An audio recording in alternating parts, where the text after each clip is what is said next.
welcome to the Musical Ends podcast with Alex Allegro. And KDP. And maybe Asher. Are you gonna go back on your chair? Oh, anyways. How we doing? Good. I experienced, so lately I've been a Pilates girly, but I do reformer Pilates, right?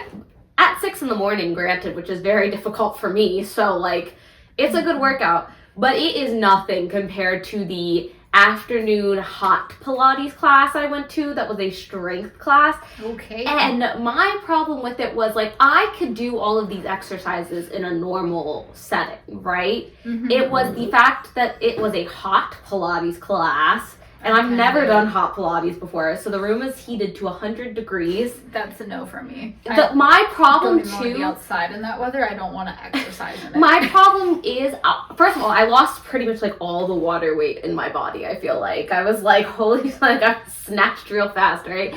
But also, what? He got a good itch. Sorry, everyone.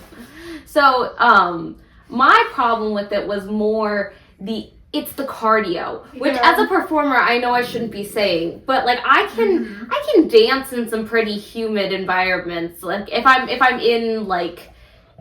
in training modes, like I have to do it pretty consistently. Like the dance studio I go to is also very hot, and it's all because when I was in college, I almost fainted because of how hot it was one day, and ever since, like my body and like cardio plus heat has been a little like, I just have to like know my limits a lot more, unfortunately, because I used to just push myself and like, but it was for my friend's birthday, and I was like, you know what, no one else that I would be sweating it out for other than Abby, who got me into Pilates in the first place. Yeah, hot Pilates, at your own risk. Yeah. Okay. I love my Pilates classes, like, but I was just like, I'm not getting a workout at reformer Pilates. I felt like I was like, damn. Yeah, that's fair. I don't know. I need to get back into just consistently working out, because I know, especially like the cardio and stuff is good for having that stamina where you can actually move around on stage and be seen without being out of breath. So I need to get into that. I just haven't. But yeah. Well, and that's the thing, I've trained for musicals by like jump roping and singing and stuff like that, and that's hard, but like this hot Pilates class was just like something else. I'm in the studio again. Yes, no, where are we in time and space? Friday. So finished up vocals for one song and production on another, so continuing to work on that. I think that's about it, other than I'm going home for some shows this next weekend, so which we're recording these early because I'm going home, so I'll have already, I'll currently be there when this one comes out. Yeah. But yeah, that'll be fun, playing at the fair like usual every year, and then a couple shows out west as well, so that'll be fun. You get to go to Disney next month, so. I'm trying to plan my outfits, because I want, like, so every year, so I haven't been to Disney in like 10 years at this point. And when I was a kid and I used to go, because I was me, and was like, I'm going to dress so cute, and I'm going to meet some guy on vacation and fall in love and all this stuff, right? And I look back at those pictures and I was like, I know in my little brain, I ate with those outfits, right? And I look at them and I was like, she was not eating the way she thought she was eating these outfits, right?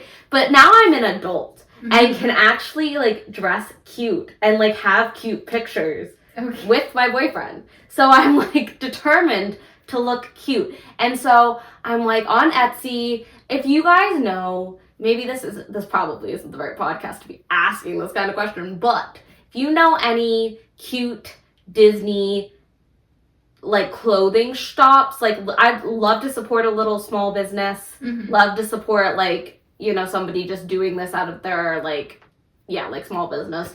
But I also can't break the bank because I've already spent way too much on matching t-shirts for Braden and I was like, this was probably a dumb thing, but this was the only shirt that he would be like cool wearing. So we were like trying to coordinate that.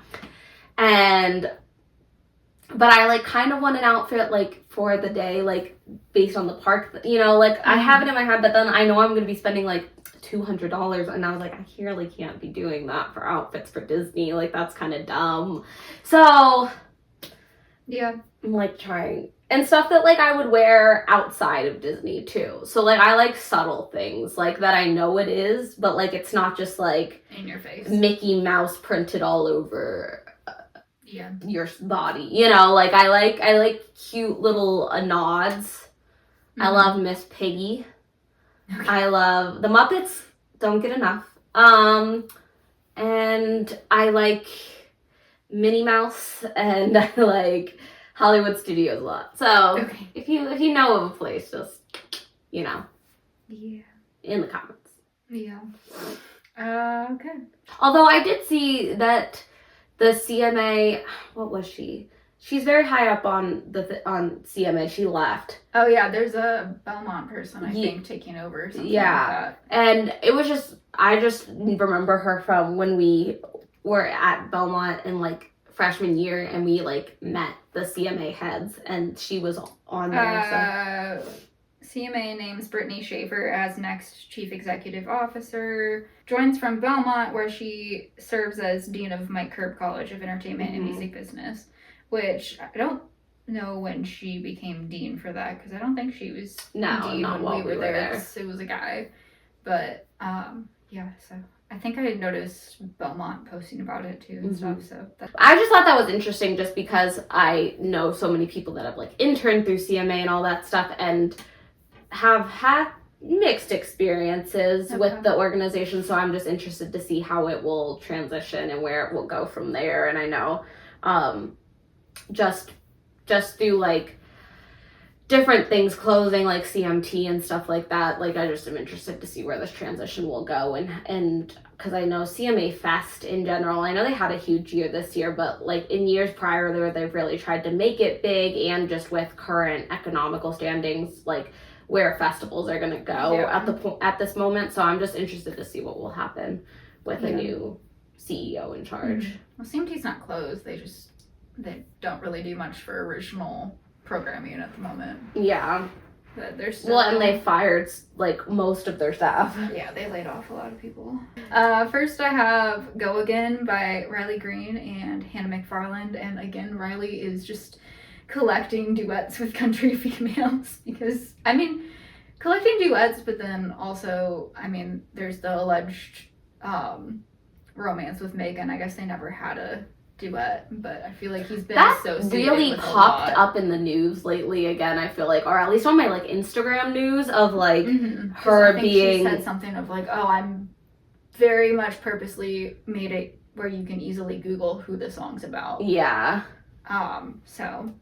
yeah, I feel like that kind of confirms that. But she said that when the album came out last year, so that's why I don't know why it resurfaced all of a sudden. Slow news day, I don't know. But I don't know. I feel like he does it so much, but I mean, he does it well. So I guess that's why he keeps choosing to do duets. But I don't know if there's a such thing as, like, too many. But I don't know. Kind of have the same, other than You Look Like You Love Me, they're all kind of in the same vein of, like, more of a ballad type of duet. He's definitely, I mean, even the show is very centered around, like, more just sit down, acoustic, like, this is who he is at this point. So I don't know if that's just, like, because that is very much his personality, is just, like, I just want to sing and play my guitar, but that doesn't really lead to the big showstopper kind of moments, you know, which you kind of need as well. And personally, how I want to spend my money is for a full performer and not just somebody that, like... Yeah, that would be more like a Ryman. If I want to see that, exactly. I'm like, if I want to see those more kind of acoustic shows, like, that's why I kind of really liked the whole Ashley McBryde doing her acoustic kind of stuff, in not a tour manner, and kind of having residencies more, and then doing the full band stuff with a tour. So, like, that's just a personal thing. Yeah. I feel like I've heard the name Hannah McFarland before, but don't know too much about her. Oh, really? But I feel like her voice is very Alison Krauss-esque, especially on this song, at least. So. She's been big, kind of came up when we were, at Belmont and stuff like that, so.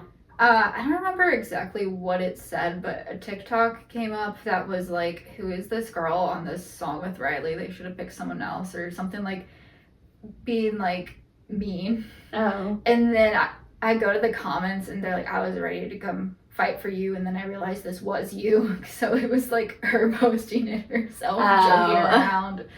And I feel like she probably was joking around because she isn't as well known, that there are people who probably was like, who is this girl, when they announced the single. It kind of reminded me of like when everyone thought that Lauren Elena was on, what song was it? The Dustin Lynch song? Yeah, because she was first, and then they like swapped her out or something. For like Mackenzie Carpenter. Yeah. And I knew who Mackenzie Carpenter was, but no one else knew who Mackenzie Carpenter was at that point, so. Because I think it's like, she's on the album version or something. Yeah, because you can see like the cover art, I think, is for Mackenzie Porter. Versus, okay. Yeah. There's too many Mackenzies. And then that's the Tullahoma album cover. So, yeah, I think it was, maybe they had Lauren on it when it was just on the album, and then when they realized they wanted it as a single for whatever reason, they swapped her out. I don't know if it would be like a time commitment thing. Like, maybe she wasn't in a space where she could help promote the song and was like, have someone else on it to better promote it, or how that would have worked. But interesting that they switched collaborators for that. Yeah. I feel like Hannah's open for some, she opened for Riley Green. Yeah. So it probably made sense in that fashion. And even Mackenzie Carpenter, who I was talking about, is singing the duet with Ella on his current tour for Don't Mind If I Do. She sings it with him. But her name's like popped up on like playlists and stuff, but I don't feel like I know enough. Oh, she did when Brett Young did Brett Young 2.0 and like redid some songs, she is featured on, in case you didn't know, for the newer. I was gonna say, she's definitely done things in the past with people, it's just they might not know who she is. Chase Rice, Foolin'. I feel like I might have listened to that one when it first came out. Chase Rice is somebody who brings a lot of like, no one's heard of this person, but he really likes them, so he'll bring them out on tour. So I feel like if my go-to is like check to see if they've opened for Chase Rice in the past, and then like go from there. Like if they're big enough to like be on his tour, like they're probably in that like trying to cross the thresholds. Next we have Grace Tyler, Worst Places to Be. I don't think I've heard of her before, but it was just like a title that stuck out when I was looking at new music. And it's like I've got better plans and worse places to be. Like, you're going and you're going to go back to your ex at the end of the night when you know you shouldn't. So it's like you're going to those worse places. So I like the play on words with that. But yeah, what did you think? It sounded like every other song like that, to be honest. But I mean, it wasn't bad. I just didn't really stand out to me. But I don't know. I liked I don't think I wrote it down. The history repeats part seemed, I don't know, the way it was placed and the rhythm and everything was pretty too. So, did you listen to Anna Voss's Human Being? I love Anna's stuff so much. Like, it's definitely like a different sound than her last project and stuff, but at the same time, it still sounds like her. But it, going back to, you said Muppets, I think she's posted at one point something about like envisioning singing with Kermit for this song or something, like having that very Rainbow Connection kind of sound. Is she still producing her stuff herself? Yeah, her and Kevin produced this one together. It's gorgeously produced, let me say first. It's her stuff is like, especially this one, it's like, I wouldn't normally like these types of songs, if they're like not produced interestingly, can just sound very like, okay, next. But like the way it's produced, it's not just like it's so pretty, and it's just like I want to listen to it. And I mean, her writing is obviously so good, and I've never not liked it, but no, she and I think the simplicity of the production helps the message be like the focal point of it as well. And I like the background vocals going on. It's very just so it adds a little flair to it. It has room to breathe, but it's still like the message has the depth main to it. Yeah. But yeah, she's been doing like weekly whimsy newsletters this year of like ways to add some whimsy to your life, and this feels very much in line with that as well, of kind of focusing more on just like enjoying life and not getting so bogged down in all the like, oh, I need to be doing more. So yeah. And Joe Jonas liked, I don't know if it was this song or a different one, but Joe Jonas liked a video of hers recently. Oh really? I was like, there you go. So yeah, there's that one. We have Mackenzie Carpenter, Heart That Don't Break. Thoughts? I like the hook a lot.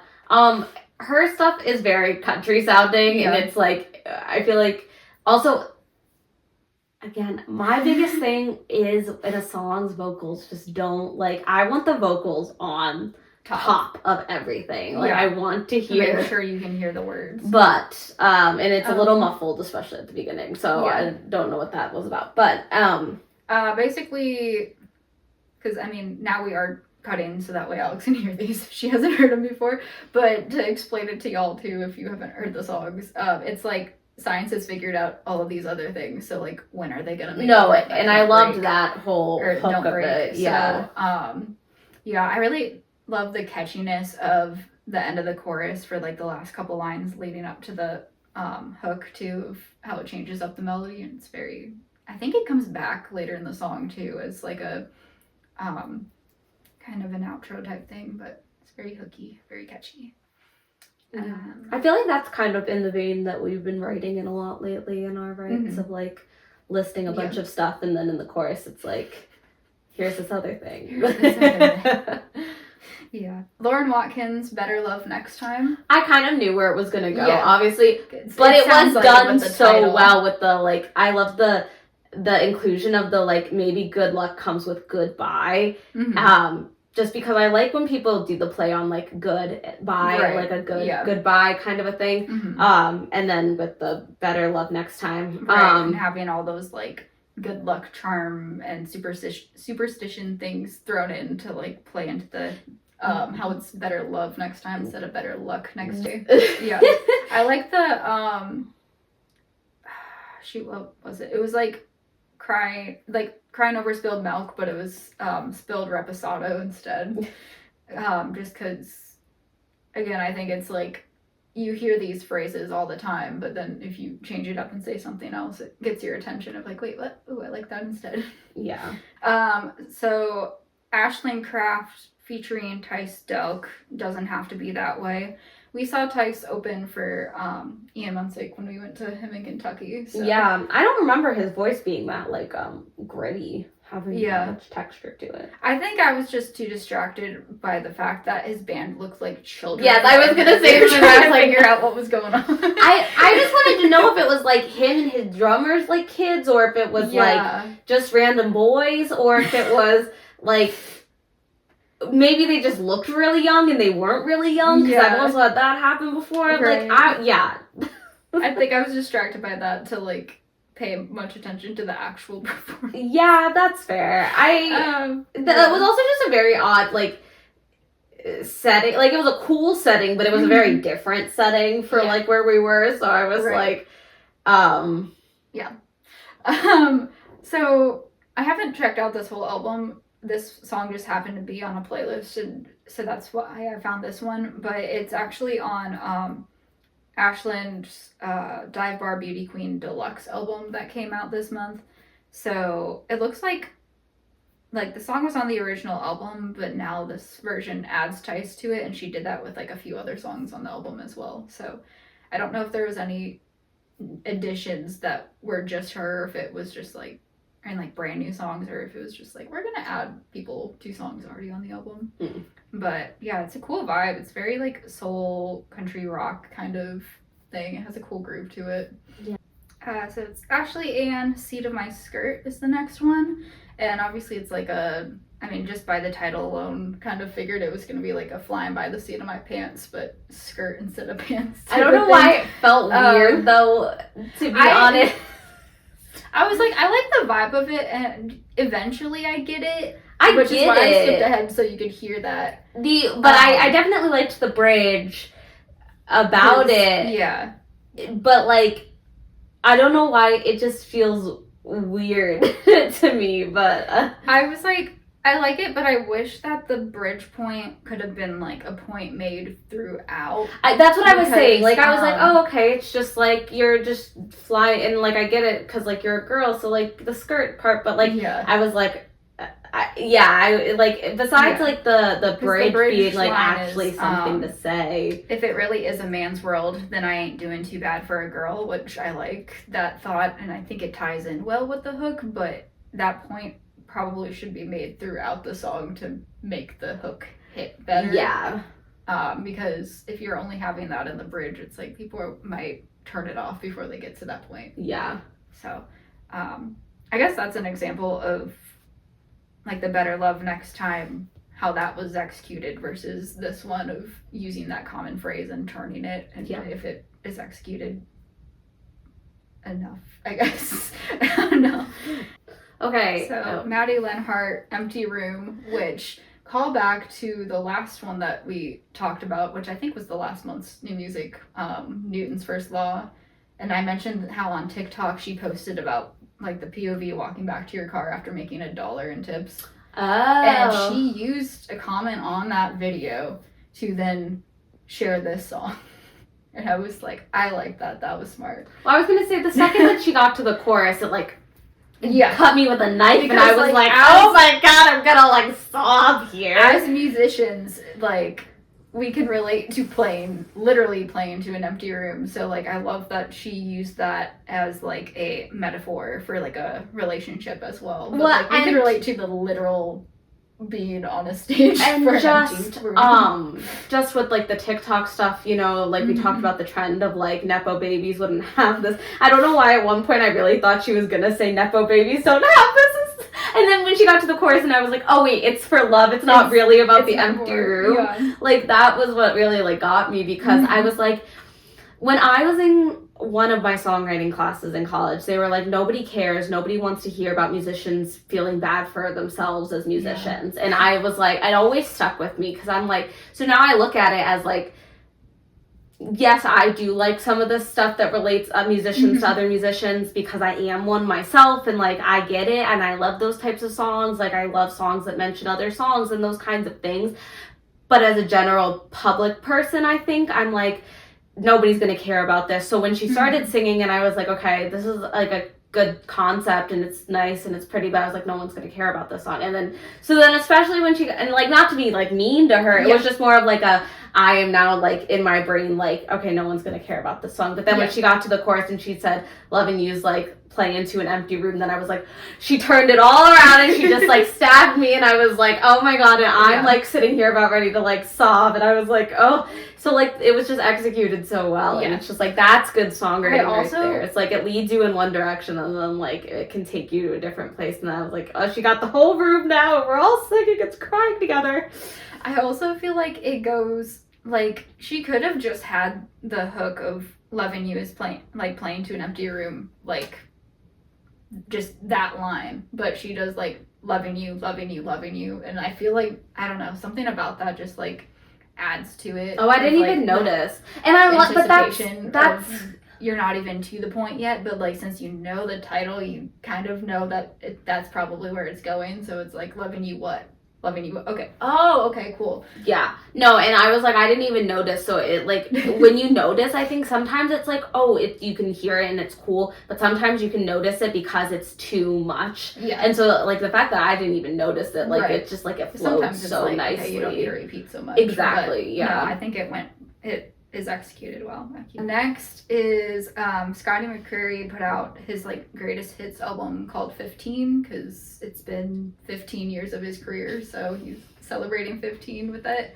It's 8 songs from throughout those 15 years, plus his version of You're a Man, featuring Josh Turner, and then a version of Hello Darlin', Conway Twitty, which he performed at the Your Opry, Man like, the Baby years Lock ago. the Doors Yeah. song? Wait, what was it that we were talking about recently with somebody? That it was it's not actually... It's, well, in the version with Josh, they have this, like, thing at the end where they're just, like, talking, like, thank you for singing this song on American Idol all those years ago kind of thing. And he's like, there's just one door to the bedroom, though.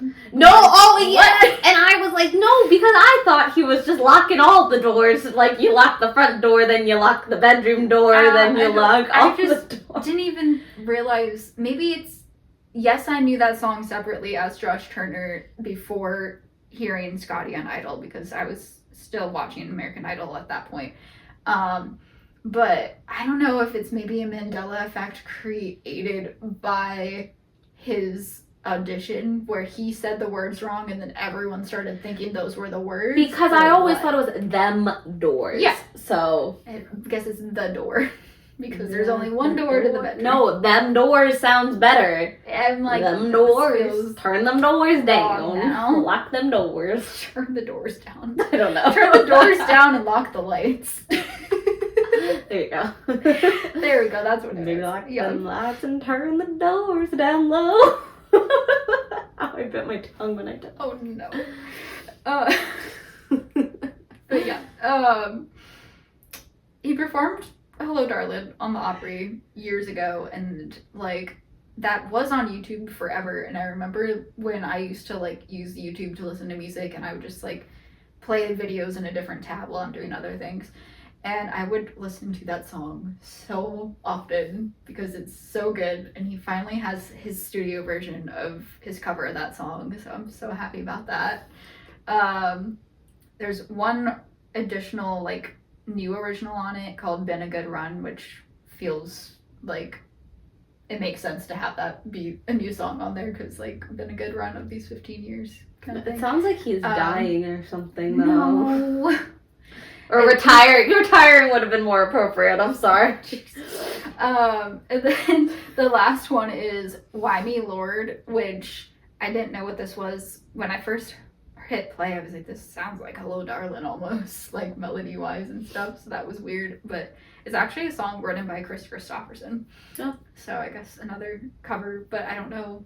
I had never heard that one before, but I also don't know much Chris Christopherson, so other than like what he's written for other people. But yeah, so that's his new album. Next is S.J. McDonald, When the Whiskey Wears Off. Thoughts first? I'm just used to her doing like a lot more like creative kinds of songs, and it's just very much like a love song, like, well, I mean, love in a sense kind of a song.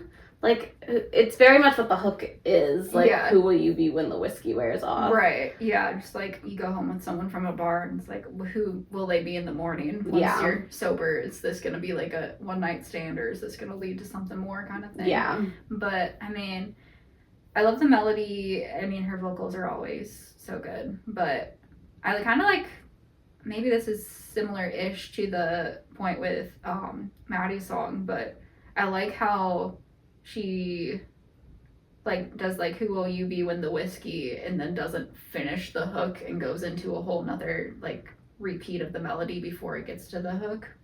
I thought that was different a little bit, so yeah, I liked that because again, it's like, you know, the title, so you know where the line, you know, the last couple words that were left off. It's like, wait, you didn't finish it, so now I want you to finish that line. Yeah. But yeah, I love it. But I mean, I haven't had anything from her that I haven't liked, so. Yeah.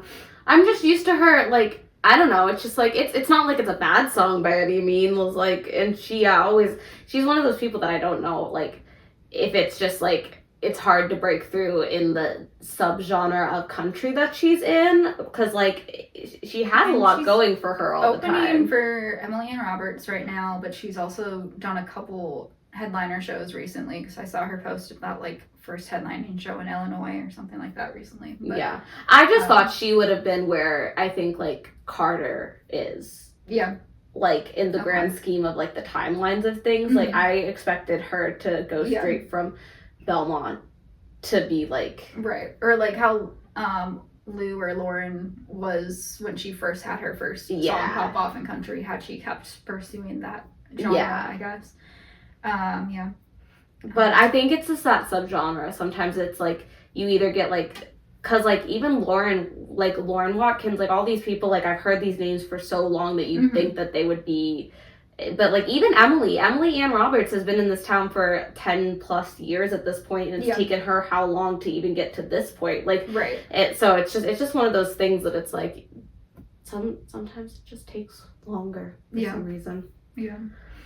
Okay, next is, speaking of, it's Emily Ann Roberts with Ian Munsick, Jack and Jill Daniels, which is a song that I think has been out for like a year of the original version, and now this is like a new version where they added Ian Munsick on it. Yeah, well, what's the story behind Ian getting on the song? I don't know. I think she posted, she was like, when I heard Ian liked this song, I wanted to have him join. Oh, okay. Which I think it adds another layer to it, because then it's kind of like a back and forth of like, I mean, it's third person, but it's like kind of like a perspective of Jill and Jack then, of going back and forth. It also just matches with their TikTok personalities so much that it was just like a funny little thing that like, of course Ian would be the one to do it. Like it just made sense, which you don't get just listening to the song, unfortunately. But like their videos of their like, I think it was the one introducing that this song was coming out, was they're both playing pool, but they're not actually hitting the ball yet, but they're like aiming and going back and forth, and just the facial expressions and the acting of it, of like Jill was hard to handle, that's a known fact, and then Emily comes in, but till you hear the whole story, like it's like, hey, wait a minute now. And I think that adds into it, but I mean sonically I like it as well.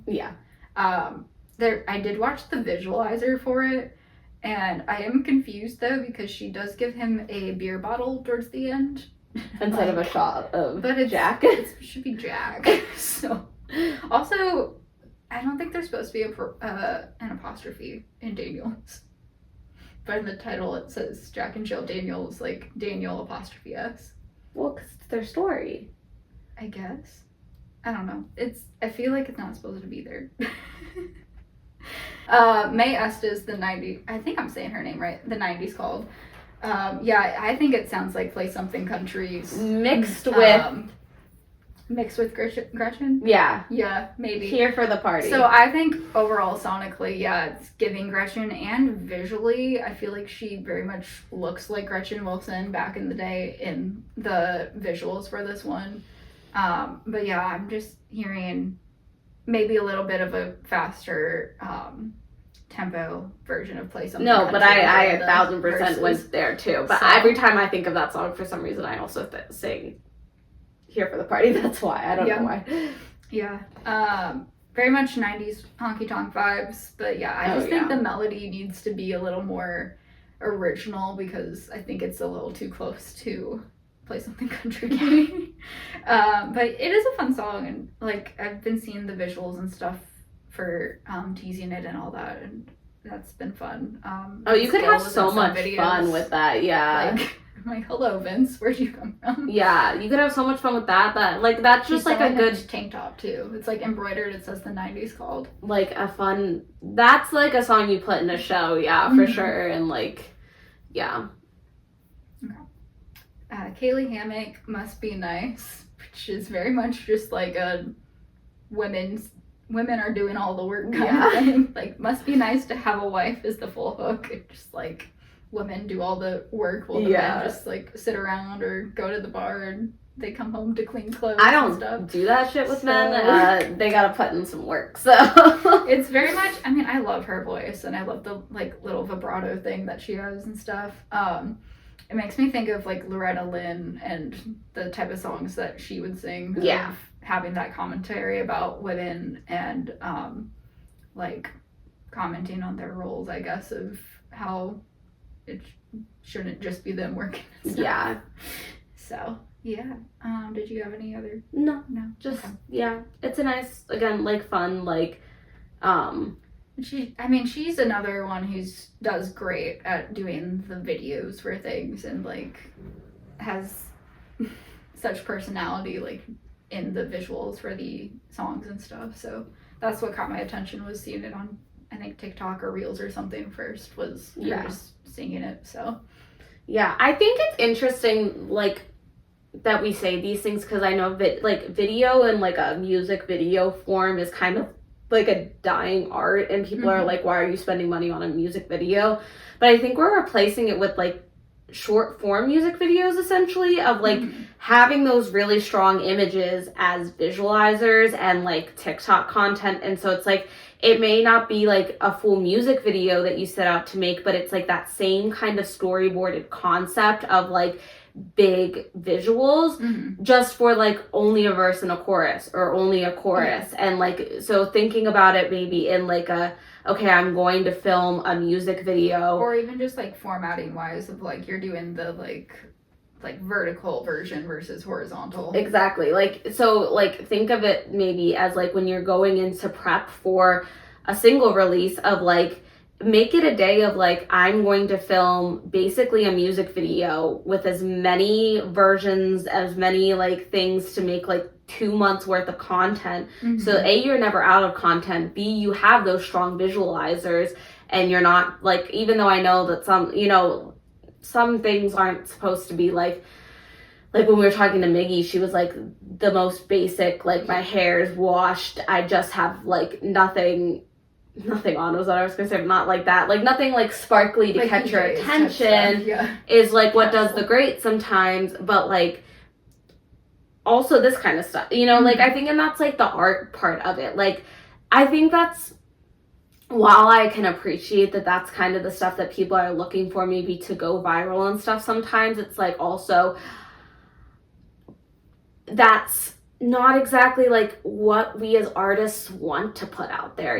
Like we still like have this fashion and art and all that stuff go all hand in hand. So it's like we also want to kind of present ourselves in these ways, which is like hard. That's where it's hard for me. It's like I want to be the full glitz and glam kind of person. So it's like I just don't have the time all the time to get that blitzed. And so then it's like, for me to just like half-ass put myself out there, it doesn't feel genuine to me, even though it looks more, it's one of those weird balances of things that like, that doesn't feel genuine to like where my core actually is. Like I want to be glitz and glammed. So I'm just tired a lot of times lately. Carter Faith put out the deluxe version of Cherry Valley called Cherry Valley Forever, and we just listened to Pearl Handled Pistol, which is Carter with Lacey K. Booth and Baby Nova, who I don't know who that is, but I don't know who that is, no. Also doesn't help that the videos I've seen online where it's like, oh, there's 3 of them, who's this third girl, and it's showing like the post is a collaboration with Carter and Lacey, and like, why isn't there a third Okay, I was also confused like, about that. To find this other girl. Yes. To the point where I had to like just find it on Spotify to figure out who the third girl was. They're also, all 3 of their voices are like, Lacey's and Carter's sound good, but like the third one comes out of kind of nowhere. Like it has just it reminds me very much of Pistol Annie's. Yeah. And I think people were like, sonically, it's going to be like a new Pistol sounds Annie's. Very much like a, People also were like, it's the Powerpuff Girls. Because blonde, black, and black hair and redhead. So. And then it also has elements of like 2000s, like Little Big Town and Real Good Man, Tim McGraw, which I know is 90s, but like it feels very much in that like vein. It's very Western. Very Western. I swear that like it feels like it's a cover of something, which I guess is a good thing, because that's always like it means it has that familiarity. So yeah. It's so weird for me, I guess, because I don't really listen to Carter, because like when she first was on the scene, I saw her at a lot of Song Suffragette stuff, or like, and she just like never, her stuff just is very different from what she was playing back then. Back then it was very much just like the breakup-y, ballady kind of songs, and like now she has this like whole westerny, dark moodiness to her, so it just like feels so different that it's like hard for me to connect the two people. So I think I missed a song, but I hadn't listened to the album or like the deluxe part of it until like on the way over here, so I just like scrolled down to where I thought the deluxe started and went from there, and I think I skipped one, but that's fine. I did listen to If a Man's from Texas though, which we don't have to, it's fine, but it's basically, it's kind of like Choosing Texas, of like she's from Texas, I can tell, but it's like you will know if a man's from Texas, like you don't even have to ask, like there's signs of like fiddle in their songs and things like that. The like first or second half of the first verse though, I was like, wait a minute, why'd you do that? If a man's from Texas, he'd die before he'd ever leave. He won't sound like South Dakota or have tags from Tennessee. So I was like, why'd you pick South Dakota? I don't know. I guess just like he won't sound like a Midwestern accent, and he'll have a Southern Texas accent, I guess. But I was just not expecting the name drop of my home state. Yeah. Especially just because it's rare. Yeah. But I don't even know where she's from. I was like, I don't think she has any connections to South Dakota as far as I know, so that's why I was like... She's from North Carolina, which checks out. I was like guessing probably in the Carolinas somewhere. So yeah. Carter Faith Jones is her full name, actually. Which I figured Faith was like a middle name, so... But yeah. Well, Kelsea Ballerini also Unless put out... you want to talk other with ones, but Patrick from me. Dowsey, is that his last name? I don't know, I just kind of... I listened to it, but... And it's called Math of Us. Didn't care enough. To me... Patrick Droney. Oh, Droney. It's very ballady. She said she cried when she heard it, and it just wasn't exactly what I thought it was. Like, it wasn't, it was what I expected it to sound like, but, like, it didn't feel like her, you know, like a song she would jump on. She's just a feature artist. It's not like it's her song. Yeah. It just feels more just like a personal project than it did like a career move by any means, which was, like, fine. You don't need to do that, obviously. Fit with I Sit in Parks, though, of, like, they're in a park and stuff for the music video and visuals or whatever of it, so it's very much fit with her stuff, but... like the play of like counting together like different, like if you and me, like very much like math type words to like make it into like a love, like if, but it's also like a breakup song, so it's like if what's the hook of it? Oh, I thought you were looking it up. Sorry. No, I was looking up a different math song. It also just reminds me of a song that I wrote and put out. No, I was gonna say it reminds me of Love School in a sense. The worst of the math I do is what's my world minus you. If you're what it's equal to, it hurts every time. Yeah. That's the last part of that. It feels very much probably like where she's at in her own life of like this new rebirth, and I know she obviously went through a very like public on again off again relationship, and so it like probably fits into her world very well. Yeah. But like as far as I also just like don't always love, I know she just like did the Drink song with Marshmello, which is growing on me, but I have never really liked a lot of her collab songs. I like a lot of her own stuff, obviously, but her collab stuff never feels like it's worth it. Like it's either a fun, poppy, Marshmello type song, or it's, but again, it's for her project. I'm saying like outside just like random little cuts. If it's for her projects, it makes sense for me and it fits her. The outside ones just never, or they're like these, they just never vibe with me the same way. Like it just never feels like it's her, you know? Yeah. So. Yeah. When she first like posted about it though, I just thought of like Sammy Christian and I wrote a song called Aftermath. And it was like, again, like a mathematical like thing of like in the aftermath of a relationship. So yeah. So definitely not like a new concept obviously, but that's okay. Again, I think it's executed well. It has all those like math references. But it's just it again just doesn't feel her, but like, and I was excited because I thought we were getting her new stuff actually. So when she just was like, "Oh, it's another collab," I was kind of like, "Oh, so we're still waiting." So it's kind of ready for her new stuff. But. Yeah, I don't know. Is that it for what you had? Okay. Well, if there's anything we missed that you, sorry, Asher looked like he was like looking at me like, "Ooh, I'm gonna listen now." If there's anything that we missed, feel free to comment some songs that you want us to check out on the YouTube video or on our socials, or you can email them to themusiclenspodcast@gmail.com. Those socials are going to be at the Music Lens Podcast. You can follow Alex at Alex Laker Music and myself at Katie Fee Music, and we will see you next time. Bye!